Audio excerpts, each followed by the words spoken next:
En tu carrera como programador, en tu camino como programador, ¿qué fue para ti lo más difícil que te ha resultado aprender de C Sharp?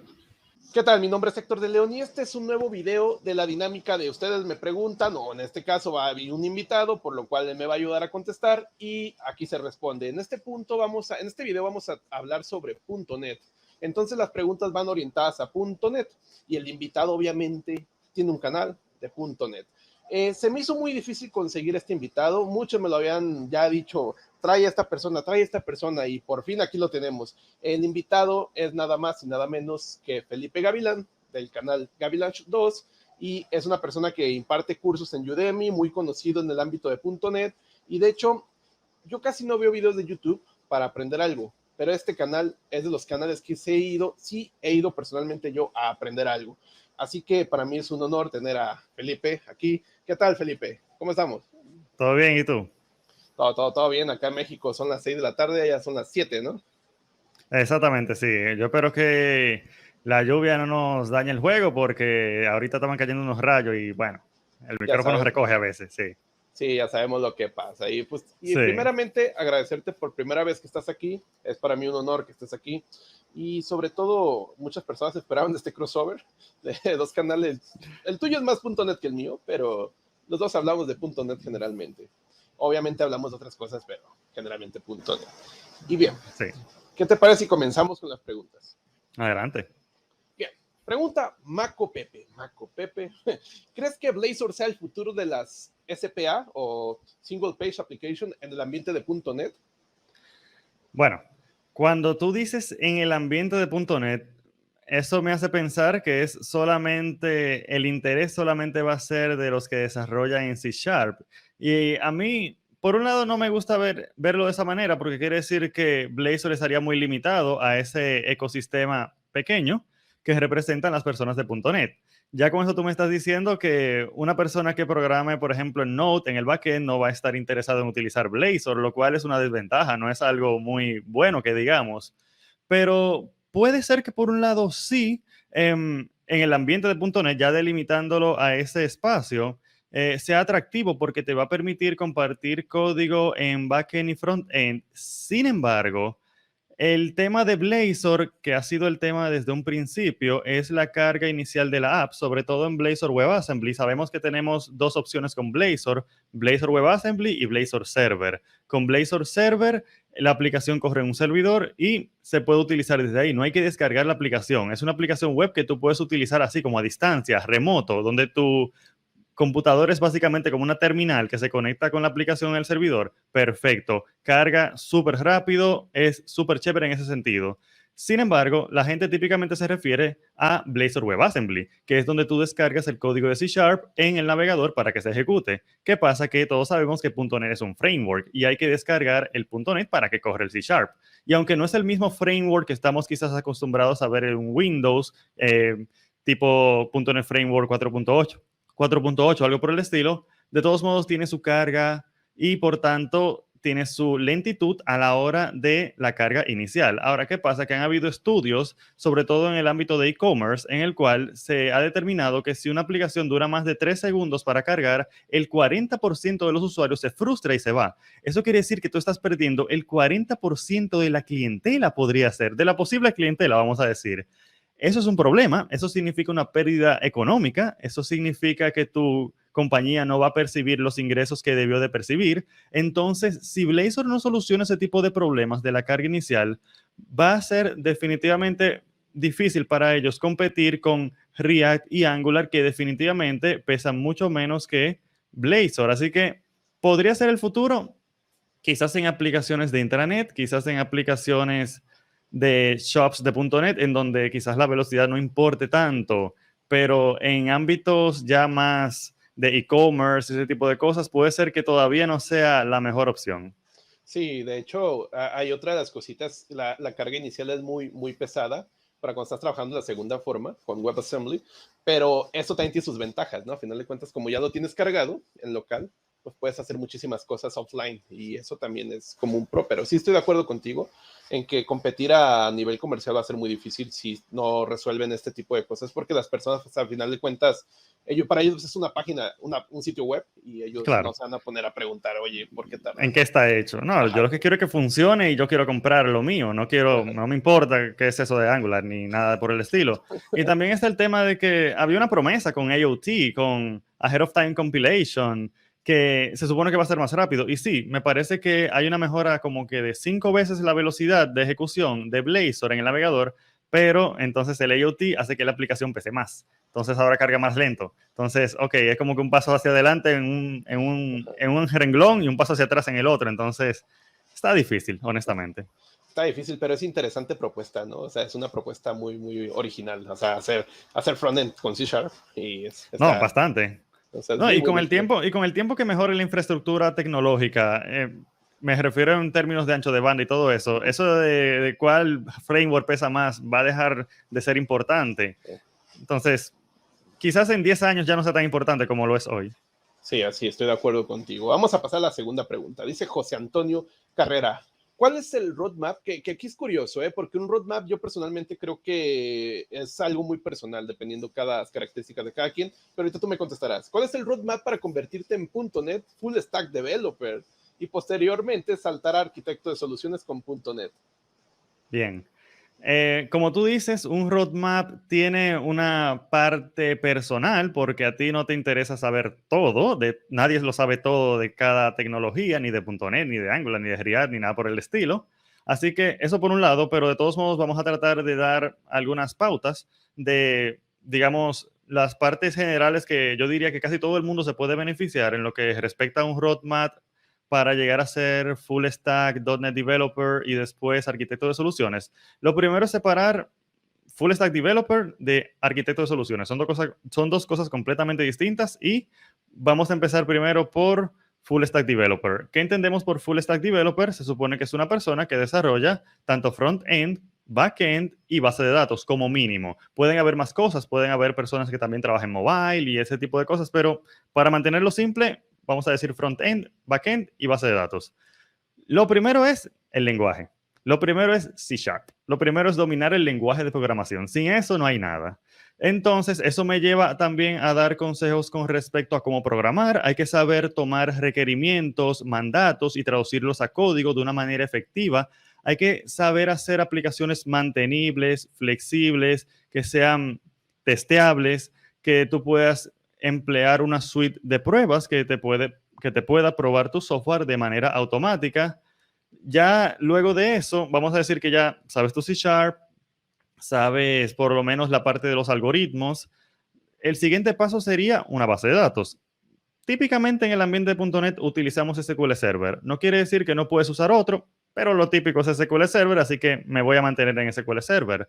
Tú debes de saber trabajar con tablas, trabajar con procedimientos almacenados, obviamente realizar queries, debes de saber de triggers y vistas y por lo menos saber lo que es eso y saber utilizarlo, aunque sea en términos básicos, aunque sea saber lo que es y si tienes que hacer un query, que haga una suma, que haga un promedio, un where, un select, un order by, un group by, sepas por lo menos hacerlo.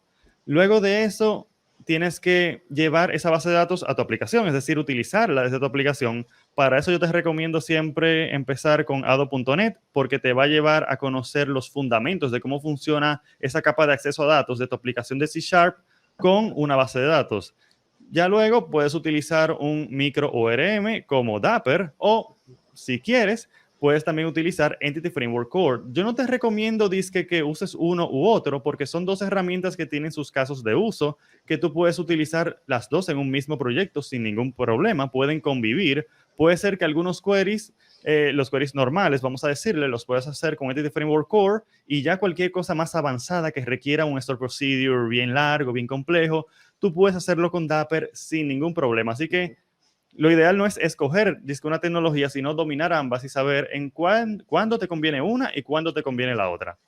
Ya ahí tenemos entonces C Sharp, tenemos bases de datos y ahora vamos a ir al ambiente web. El ambiente web lo primero que requiere es HTML, CSS y JavaScript. Debes de dominar los tres. Debes de dominar tu HTML, tu CSS y tu JavaScript.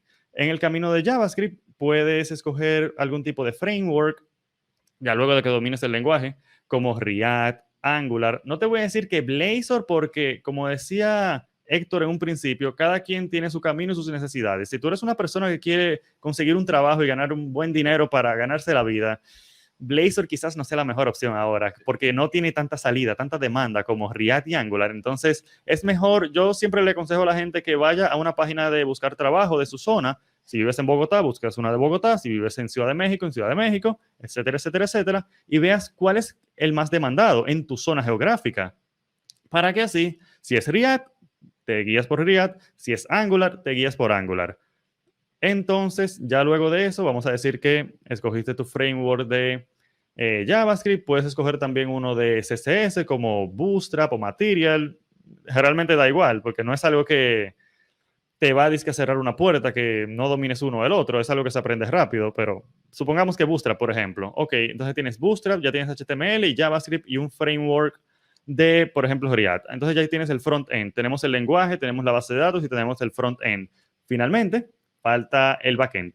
El backend, obviamente, es ASP.NET Core, típicamente, a menos que quieras trabajar en alguna compañía que ya esté bien establecida, como un banco o algo por el estilo, porque esos bancos que ya tienen 20 años en el mercado, posiblemente tienen aplicaciones más en .NET Framework que en .NET Core, así que para que sea atractivo, para que seas atractivo para ellos, es posible que quieras por lo menos saber .NET Framework. Pero también debes de aprender lo más moderno con ASP.NET Core. Ahí te recomiendo entonces que trabajes con Web APIs como mínimo, que domines la inyección de dependencias, que domines los middlewares, que domines todo ese tipo de entramado de los controladores. Tienes que también saber de y un sinnúmero de cosas de ASP.NET Core, por lo menos de la parte de Web API, para que así tu aplicación de React va a poder consultar a tu Web API. Entonces tu Web API va a trabajar con tu base de datos utilizando posiblemente Dapper o Entity Framework Core, de los cuales ya hablamos, y va a devolver una respuesta al navegador, el cual en la aplicación de C# va posiblemente a renderizar un HTML, el cual va a visualizar el usuario. Es decir, ya con eso tú tienes más o menos una secuencia de tecnologías que tú puedes aprender. Como siempre, van a haber más cosas. No hemos hablado de caché, no hemos hablado de granjas web, ni aplicaciones distribuidas, porque de nuevo, ni de microservicios, porque todo depende al final de lo que tú quieras hacer, de en qué ámbito tú vas a trabajar. Si tú vas a trabajar quizás con un banco, pues quizás no haya tantos microservicios. Si tú vas a trabajar con una startup que tiene un proyecto que va a escalar muy rápido, quizás sí quieras utilizar microservicios. Depende. Como decía el señor Héctor, depende. Depende de tus necesidades y hacia dónde tú quieres llegar. Pero con lo básico que te dije de C#, Dapper, Entity Framework Core, SQL Server, vamos a decir React y ASP.NET Core Web APIs específicamente, ya con eso tú probablemente eres candidato a conseguirte, aunque sea tu primer trabajo. Eso por un lado.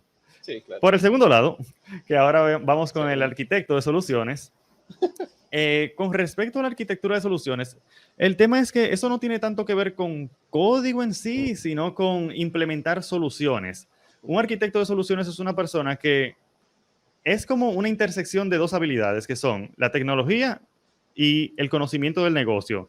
Uno no puede ser arquitecto de soluciones de cualquier tipo de industria. Tú no puedes decir que yo no puedo decir, yo soy Felipe Gavilán y yo soy muy bueno en código y yo voy a ser un arquitecto de soluciones para un banco, o voy a ser arquitecto de soluciones para una compañía de seguros, o voy a ser arquitecto de soluciones para el Ministerio de Interior y Policía. No, porque tú tienes que conocer el negocio y eso implica a veces durar unos cuantos años trabajando en la industria para así entonces tú poder conocer las necesidades del negocio, las necesidades de la industria y tú poder entonces escoger las tecnologías adecuadas que van a trabajar con esos requerimientos del negocio que aunque te los ponen en un papel de un documento de requerimiento, siempre hay cosas que se quedan fuera y eso es a veces importante porque tú tienes que anteponerte a ciertas necesidades que tú sabes que van a surgir, pero que tú solamente sabes porque tú ya tienes experiencia en el negocio, porque ya tú has trabajado en esa industria en la cual tú quieres entrar. Entonces, para ser un arquitecto de soluciones, tú necesitas conocer de una industria,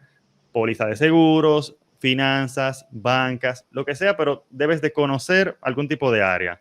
Luego, debes de conocer a nivel general de tecnologías, de soluciones tecnológicas, cuáles son los pros y los contras de cada uno. Aquí tú no puedes hablar con pasión de que a mí me gusta C Sharp, pero y PHP es malo o esto es malo. No, no, no, no, no. Aquí tú vas a proveer soluciones que sean efectivas para el comercio en el cual tú vas a trabajar. Tu meta aquí es solucionar los problemas del negocio, no avanzar una agenda tecnológica en la cual tú quieres que se imponga C Sharp porque C Sharp te gusta. No, eso no, aquí no funciona.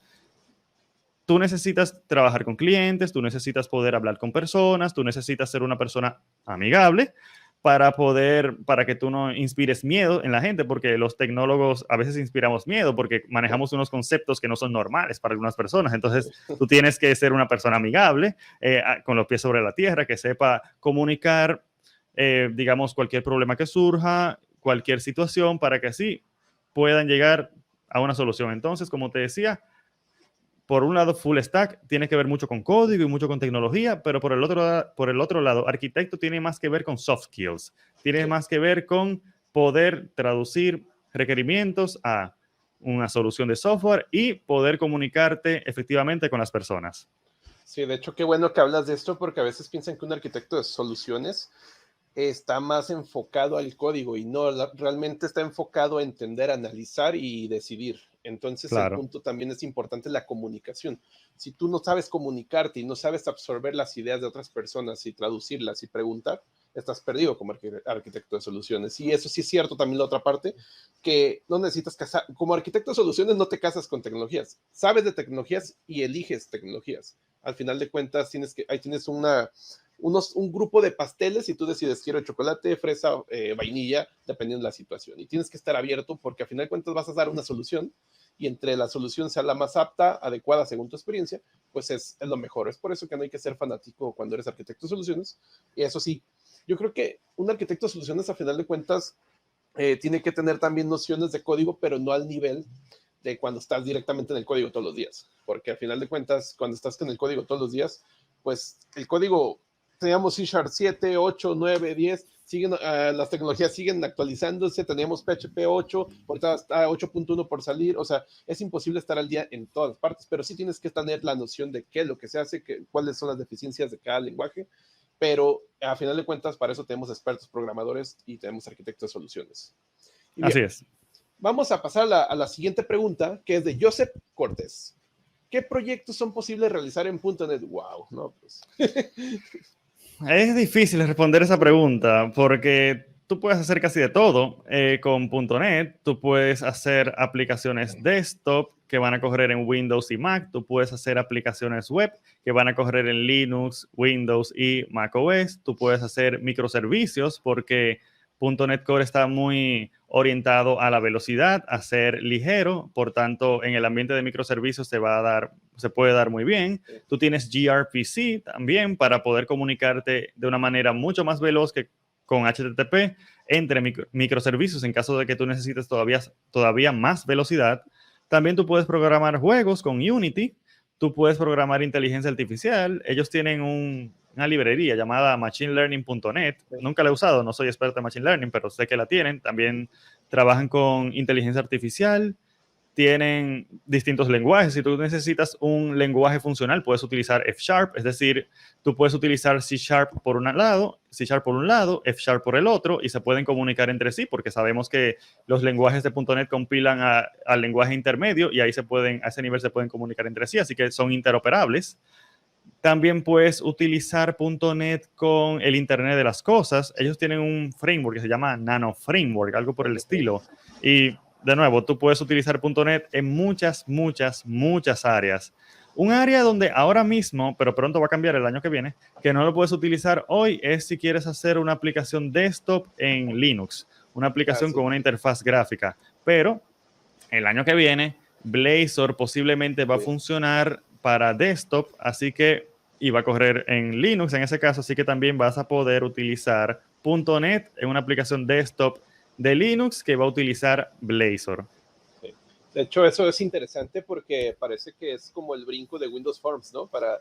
O sea, ya el Windows Forms ya lo dejaron hasta 4.8, ahorita ya lo que tengo entendido es que Windows Forms lo pasan a .NET 5, pero ya no lo actualizan en cuanto a nuevos componentes, nuevas. De hecho, tenemos los Data Grid Views de los clásicos de los que vienen desde .NET Framework 4.8 y acá los pasaron para .NET Core y ahorita .NET 5, ya va a salir .NET 6, pero sí creo que la apuesta ahorita fuerte es Blazor para desktop, porque sobre todo es más fácil para programadores de ahorita que aprendieron desarrollando web, pasarse a Blazor. Los fundamentos, pues es el mismo web, estás trabajando con HTML y C# y ya está, tu aplicación de escritorio. Por eso yo creo que es una buena apuesta. Y hay un contexto histórico interesante ahí, porque tú dices, bueno, mira, Blazor va a ir para el desktop porque los programadores de ahora programan más web y se les va a hacer más fácil ir a desktop. Pero no sé si tú recuerdas la historia que cuando se creó WebForms, que fue el primer framework de ASP.NET, lo hicieron muy parecido a WinForm porque los programadores de ese entonces programaban en desktop y para que se les hiciera más fácil ir a web, lo hicieron parecido, así de que arrastrando componentes y ese tipo de cosas. O sea, cómo cambian las cosas.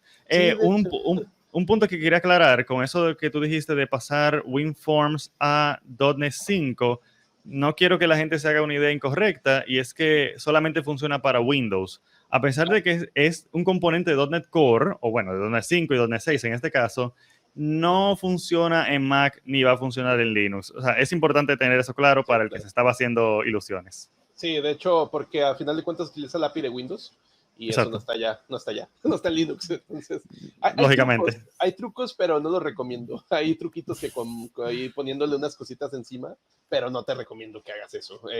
Ahora sí, si va a ser tu aplicación de escritorio solamente para Windows, pues sí es buena opción. Pero es eso, hay que tener, porque yo también fui de los cabezones que cuando salió que era Windows Forms iba a pasar a .NET Core hace unos años, yo pensaba, dije, wow, ¿cómo lo van a hacer? O sea, yo pensaba que iba a estar porque era la apuesta, ¿no? Al final de cuentas, cuando llegó .NET Core en 2014, funciona también en Linux y así, entonces ya relacionabas que tenía que funcionar en Linux, Windows Forms y Windows Presentation Foundation, pero a final de cuentas utilizan el API de Windows, entonces no es posible, ¿no? Correcto. Así que qué bueno que lo aclaras, para que no haya confusiones. Bien, vamos a siguiente pregunta. Carlos Ramírez, ¿por qué crees que las ofertas en .NET, aquí yo creo que es muy personal porque he visto unas ofertas de .NET muy elevadas, ¿por qué crees que las ofertas en .NET a veces no son tan llamativas en términos salariales como en otros lenguajes, Python, JavaScript?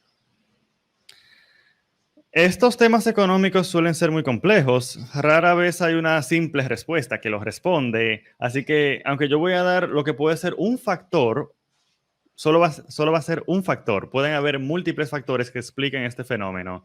Como dijo Héctor, hay ofertas de .NET que son muy buenas, hay ofertas que no son tan buenas, pero si lo miramos en promedio, honestamente no se llevan tanta diferencia. Por lo menos luego de una pequeña investigación que hice, puede ser que hayan algunas que destaquen, como que, mira, que si Spotify o Netflix está buscando un React developer, bueno, esa compañía tan grande van a pagar un buen dinero porque quieren atraer al mejor talento.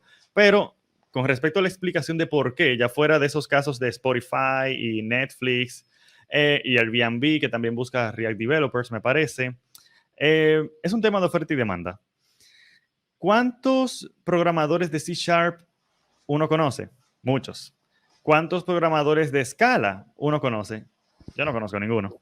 Sin embargo, en la encuesta del año pasado que hace Stack Overflow a los developers, el lenguaje que mayor salario paga es Scala, con $150,000 aproximadamente. En promedio, eso es en promedio. Eso no es que hay uno que paga mucho, no. En promedio. O sea que hay algunos que pagan mucho más de ahí. O sea que es fuerte esto. Y si tú miras esa misma encuesta y tú buscas cuántos de los developers trabajan con Scala, un 4%. Sí. Es un tema de oferta y demanda. ¿Cuántos developers hay? ¿Cuántas necesidades hay? Y si los developers escasean en una tecnología y es una tecnología con una demanda relativamente buena, entonces esos developers que escasean se van a hacer más valiosos. Sin embargo, si tú tienes otro lenguaje como C#, en el cual, según la misma encuesta, un 30% me parece que lo utilizaba, bueno, entonces no se vuelven tan valiosos en ese caso porque no escasean tanto, se puede rejugar, se puede, bueno, este me pide $190,000, pero bueno, este aquí me pide 120, le voy a pagar 120 y ya. Y así sucesivamente. Entonces, de nuevo, es un factor. La oferta y demanda es un factor que puede explicar. Hay otros factores como qué tipo de empresas utilizan escala. Yo no veo una empresa pequeña de esa que está empezando y que quiere hacer unos cuantos sistemitas de esos pequeños, dizque empezando con escala. No, empiezan con PHP o empiezan con C Sharp. Entonces, es también otro factor, pero yo diría que oferta y demanda es uno de los factores más importantes. De hecho, esa encuesta, ahí mismo hay una tendencia de, sí, cierto, la oferta-demanda pues es el factor casi principal. Y el otro punto es que quería recalcar en esta oferta, F Sharp estaba arriba de C Sharp, es decir, F Sharp como lenguaje funcional estaba arriba, pero ¿quién programa en F Sharp? O sea, es el punto también. Y hay una tendencia de lenguajes funcionales que son bien pagados, pero ¿quién programa realmente lenguajes funcionales todo el tiempo? Es muy difícil. Y es lo que te decía entonces luego con el tema de las industrias. Las industrias que pagan lenguaje funcional típicamente son industrias o de juegos o industrias de AI, inteligencia artificial, que son industrias que mueven mucho dinero y por tanto se pueden dar el lujo de pagar muy altos salarios. Sí, de hecho, ¿quién usa Haskell? Facebook. Utilizan para hacer detección de spam. Es decir, Haskell es muy buen lenguaje para detección de semántica y detección de idioma. Entonces, Facebook tiene un apartado de donde hablan de sus desarrollos, que es un forum blog, developer, lo voy a poner ahí en la descripción, donde habla de por qué utilizaron Haskell para esto. Y es el punto, o sea, ¿quién utiliza lenguajes de este tipo? Pues empresas muy grandes. Sí. Tú no vas a ir a una empresa de ahí de tu colonia a trabajar con Scala, con F Sharp, con Haskell. Jamás en la vida. No, o sea, no. Pero ahí está la consideración, ¿no? Y vamos a pasar a la siguiente pregunta. Dice, Artemio, ¿qué conocimientos intermedios y avanzados debes tener para ser considerado un senior dev en .NET? Eso obviamente es un tema muy subjetivo, porque no es algo, no es una ley de la vida, ni una ley de la física, ni de la química, pero vamos a dar más o menos unos cuantos pareceres. Yo diría que una persona para considerarse, vamos a empezar con intermedio, para una persona considerarse de nivel intermedio en .NET, debiera, a nivel de C Sharp, por lo menos, no me voy a enfocar en cada framework, porque sería muy largo todo. A nivel de C Sharp, debería trabajar por lo menos con genéricos, ya debería saber utilizar genéricos, debe de poder utilizar inyección de dependencias, debe de dominar los principios SOLID, principio de responsabilidad única, principio abierto cerrado, principio de sustitución de list-off, principio de interfaces segregadas y principio de inversión de dependencias. Debería saber cuándo utilizar interfaces, qué clases quizás no vale la pena utilizar una interfaz. Debería ser lo suficientemente responsable para crear las pruebas automáticas, no decir que no hay tiempo para hacer pruebas automáticas. Es mejor hacer pruebas automáticas porque eso acorta el tiempo de debugging que tú vas a emplear en el desarrollo de tu proyecto. Así que ya un developer intermedio debe de por lo menos saber hacer sus pruebas de integración unitaria si desea, claro. También debería de, bueno, básicamente eso, crear un código mantenible, un código testeable, como decíamos hace un momento con el tema del full stack. Ya para el nivel senior es un tema de habilidades blandas. El senior tiene que saber guiar al junior a ser un developer productivo, a guiarlo en el día a día, a estar con él o ella y ayudarle a trabajar. El senior no se trata de que es el que mejor el código escribe, porque ya con el intermedio tú tienes un nivel bastante efectivo de escribir código, así que ya cuando tú eres senior ya se trata más de habilidades de liderazgo, de habilidades blandas que te llevan a tener una relación interpersonal efectiva con tus compañeros. Por lo menos así yo lo veo. Sí, de hecho, aparte, estos niveles son muy volátiles, dependiendo de la empresa, dependiendo del país, dependiendo de muchos factores. Entonces, yo estoy de acuerdo con lo que has dicho, Felipe, en cuanto al punto de que un nivel intermedio sí tiene que saber hacer código que sea escalable, sobre todo, y eso te va a ayudar a las pruebas unitarias, el principio SOLID, y sobre todo también meterte un poquillo ahí, ya comenzarte a meter a patrones de diseño, sobre todo inyección de dependencia, pues ahí está casi en SOLID, ahí está metido, pero pues casi el SOLID por sí mismo te ayuda a meterte a patrones de diseño, porque los patrones de diseño utilizan muchísimas interfaces y herencia por todos lados, entonces es casi por ahí. Ahora, siguiente pregunta, Rodolfo Ruiz.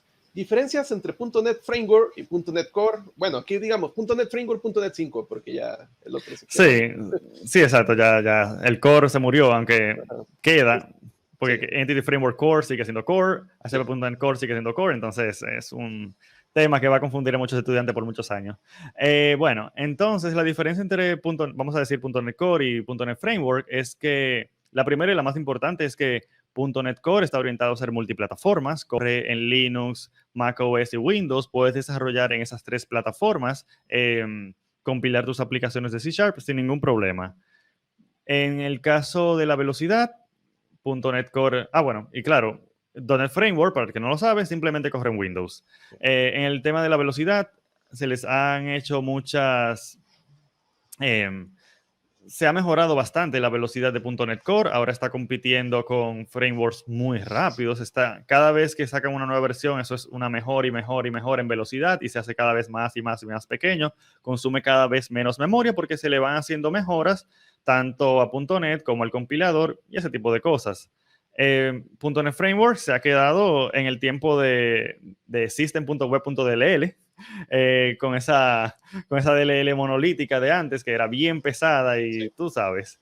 Sí. Otro tema es que el tema del soporte, es importante destacar que .NET Framework va a ser soportado por un futuro indefinido prácticamente, por lo menos .NET Framework 4.8.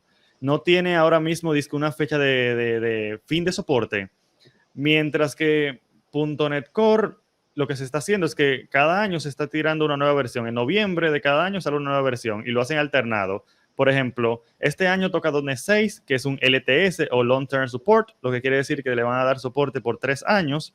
El año que viene, en noviembre, sale .NET 7, que va a tener soporte por 1 año, pero en .NET 8 va a ser LTS nuevamente, es decir, soporte por 3 años, lo cual es chévere porque te permite planificar.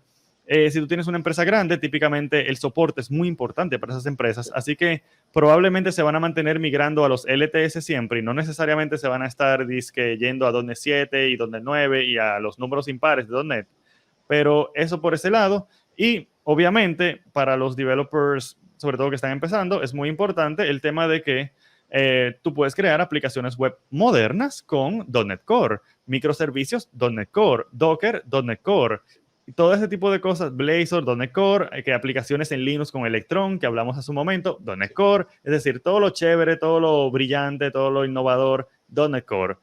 .NET Framework, aunque no se le va a quitar el soporte, eso de soporte simplemente es, si hay un problema de seguridad, se va a corregir, se va a hacer un parche y ya, pero dice que Blazor en .NET Framework, no. Microservicios en .NET Framework, no. Ni nada por el estilo. Así que básicamente esas son las diferencias a grosso modo de .NET Framework y .NET Core. Y yo nomás quería aclarar un poquito el tema del .NET Core, llega al 3, 3.1 y se pasa al 5. Era para evitar la confusión de pasarse al 4 y pensaran que era Framework 4 y sí, era el mismo. Y pues yo creo que al final hubo muchísimo caos de todas formas porque al final de cuentas la gente dice .NET 5 pensando que es .NET Framework y no, o sea, .NET 5 final es el que se va a quedar, que aparte es como una unificación de tecnologías, porque ahorita va a venir una pregunta relacionada a esto, pero es una unificación de tecnologías ya para que sean todas en .NET 5, es decir, Internet de las Cosas, desarrollo de móviles, porque antes Xamarin estaba fuera, era una tecnología que fueron ya incluyendo dentro de .NET directamente. Y sí, claro, porque la tuvieron que comprar. Sí, así es. Empezando por ahí, pero sí. Así es. Y el punto aquí es con la siguiente pregunta que quiere hacer el puente, que es de Dyer, si lo conoces, Dyer de República Dominicana. ¿Qué esperan ambos de Xamarin? También me embarró, ¿qué esperan ambos? De Xamarin MAUI y .NET 6. ¿Qué esperas tú, Felipe? Vamos a ver, vamos a empezar por .NET 6. Mira, .NET 6 tiene algo muy interesante, sobre todo en la parte web. También en mobile, que eso lo vamos a tocar en un momento con MyUI, pero vamos a empezar por la web.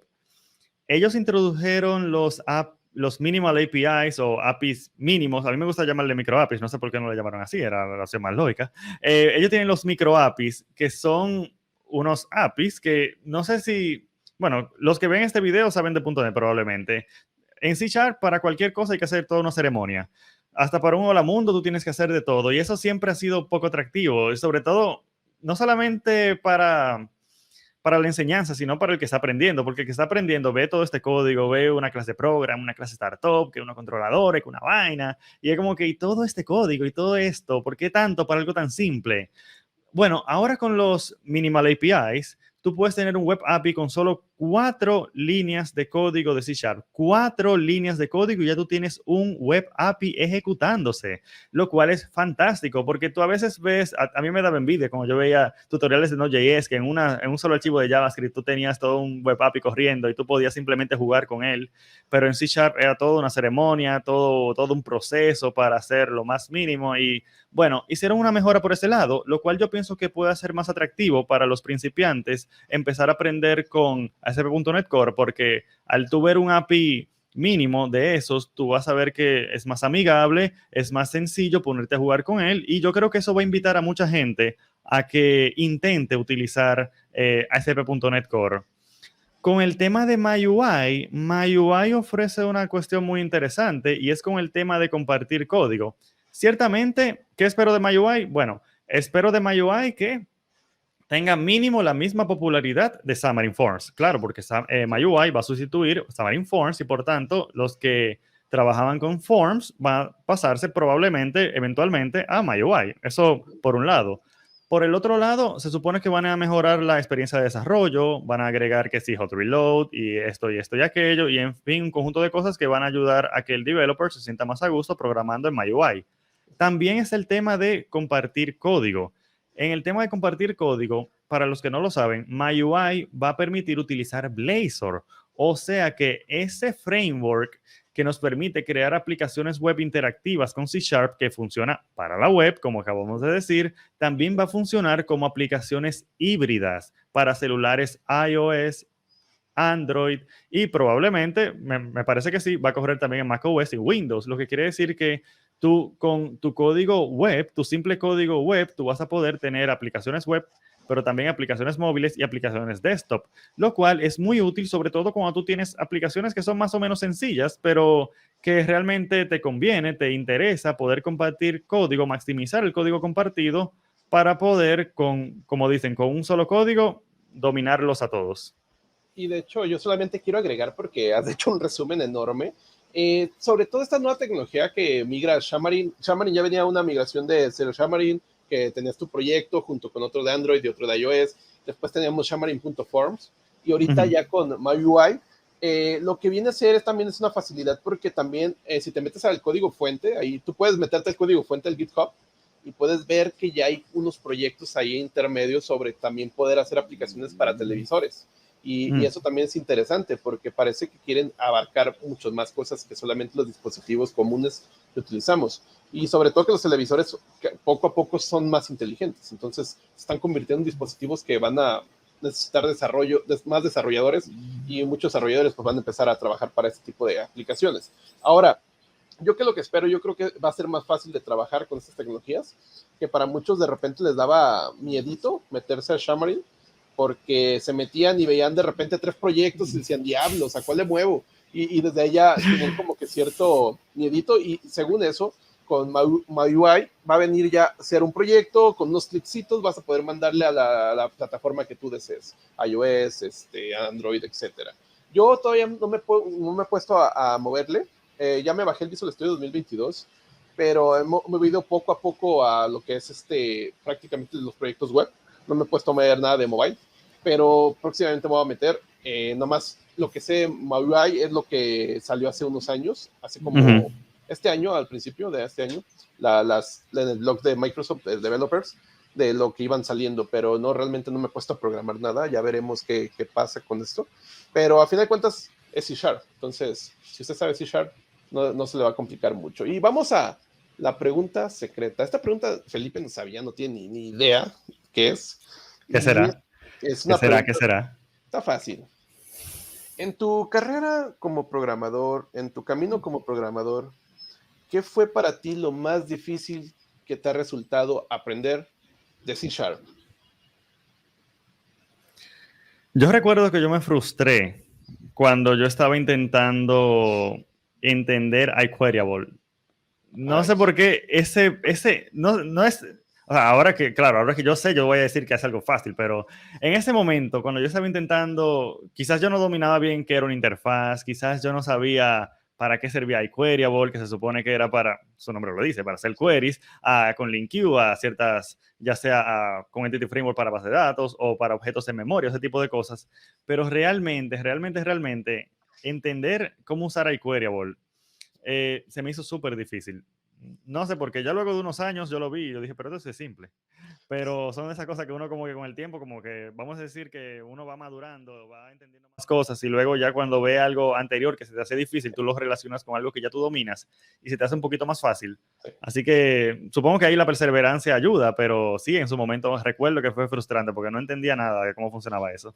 Y sobre todo que es una interfase, ¿no? Y aparte la diferencia con Enumerable, Sí, que prácticamente decías, ¿por qué utilizo este y por qué este no? Y de repente ya veías la diferencia en memoria, ¿no? Que con Enumerable tenías acá todo ya en memoria y acá con Enumerable podías ir haciendo cosas más dinámicamente.